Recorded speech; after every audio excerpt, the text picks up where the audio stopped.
এই সেই অবিশ্বাস্য নদী, এই নদীতেই কিন্তু হাজার হাজার মায়ের বুক খালি করে দিয়েছিল বা হাজার হাজার মায়ের কোল খালি করে দিয়েছিল। কারণ আমরা সবাই জানি 2020 সালে কোভিড-19 যখন আসে তখন কিন্তু সেই সময় হাজার হাজার মানুষকে দাও করা হয়েছিল এই নদীর মাঝে। আসসালামু আলাইকুম, সবাই কেমন আছেন? আশা করছি সবাই ভালো। আলহামদুলিল্লাহ আমিও খুব ভালো আছি।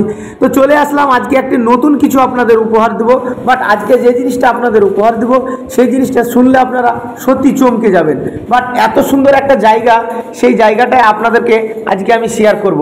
আর এই বৈশিষ্ট্য জিনিসটার একটা অপূর্ব জিনিস আছে, সেই জিনিসটাই আজকে আমি আপনাদের মাঝে তুলে ধরব। আমরা যখন বিহার থেকে উত্তরপ্রদেশ প্রবেশ করব তখনই কিন্তু আমাদের এই ব্রিজটা পড়বে, বাট এই নদীটা পড়বে। এই নদীটার পুরো ওপরেই কিন্তু ওভারব্রিজ করা আছে, পুরো মাঠটায় ওভারব্রিজ। কারণ এই ওভারব্রিজটা নিয়েই আজকের ভিডিও।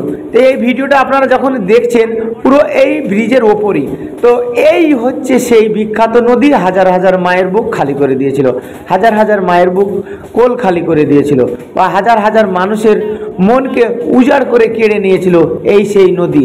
আর 2020 সালে কোভিড-19 কথা আমরা কে না জানি, আমরা কিন্তু সবাই জানি। আর সেই কোভিড-19 এই ব্রিজের নিচেই কিন্তু হাজার হাজার মানুষকে দাও করা হয়েছিল। আর এইখানেই কিন্তু সেই মানুষগুলোকে দাফন করা হয়েছিল, এইখানেই কিন্তু সেই মানুষগুলোকে চিতায় উড়ানো হয়েছিল।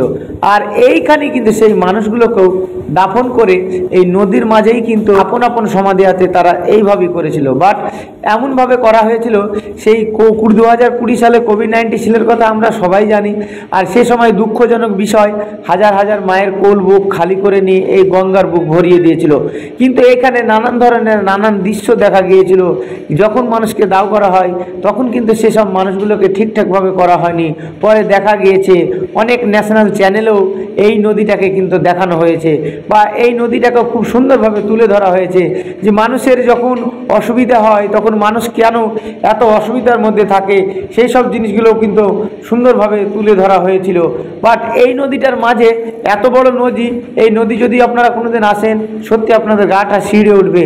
আর যদি আপনারা জেনে থাকেন যে এই সেই বিখ্যাত নদী, আর এই নদীতেই হাজার হাজার মানুষকে দাও করা হয়েছিল, তখন কিন্তু এই কথাটা শুনেই আপনাদের গাটা কিন্তু শিউরে যাবে। তো বাট এখন আমরা চলে যাব উত্তরপ্রদেশ। আর উত্তরপ্রদেশ আমরা এখন প্রবেশ করছি। আর প্রবেশ করতে হলে আমাদেরকে এই ব্রিজ ক্রস করে যেতে হবে। আপনি যেই দিকেই তাকাবেন সেই দিকেই মরুভূমি। আপনি ভালো করে লক্ষ্য করুন, তাহলে আপনারা নিজের ইচ্ছা মতনই বুঝতে পারবেন যে আমরা কোথা থেকে কোথায় যাচ্ছি আর কোন দিকে ধুধু করছে। খালি নদীর বুক খালি ধুধু করে দেখা যাচ্ছে, এই সেই বিখ্যাত ব্রিজ। তো এই ব্রিজকে আমরা ক্রস করে এখন আমরা চলে যাচ্ছি উত্তরপ্রদেশ। আর উত্তরপ্রদেশ পের হতে গেলে আমাদেরকে বিহার আর উত্তরপ্রদেশকে রাজ্যকে একসঙ্গে জয়েন করেছে এই ব্রিজে। তো এই আপনারা যখন আসবেন এই ব্রিজে তখন আপনাদেরকে ক্রস করে উত্তরপ্রদেশ প্রবেশ করতে হবে। আর এই ব্রিজটা এত সুন্দরভাবে করা আছে, বিহার আর উত্তরপ্রদেশকে দুটো রাজ্যকে জয়েন করে দিয়েছে এই ব্রিজে। তো এই ব্রিজের ওপর দিয়ে ঠিক আমরা এখন যেতে চলেছি উত্তরপ্রদেশ। আর উত্তরপ্রদেশ এই মুহূর্তে আমরা প্রবেশ করেছি। তো যাই হোক, এই ভিডিওটি কেমন লেগেছে অবশ্যই আপনাদের মতামতটি জানাবেন। একটি লাইক কমেন্ট করে আমার পাশে থাকবেন। সবাই সুস্থ থাকুন, ভালো থাকুন, বাই বাই।